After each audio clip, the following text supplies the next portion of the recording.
घटनाटी केन्दुझर एक असहाय भाई कथा। से निज प्रिय भौणी को हराई देइछन्ते।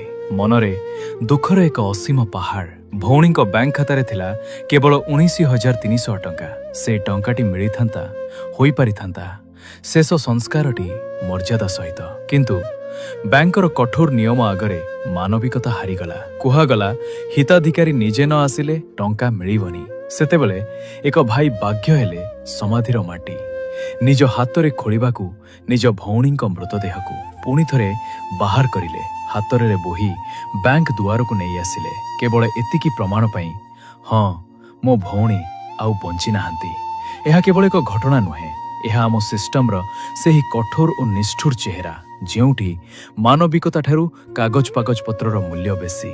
केवल किछि टंका पाई एक मृतदेहर सम्मान को श्मशान रु टाणी आनिबा केते दूर ठीक कहंतु।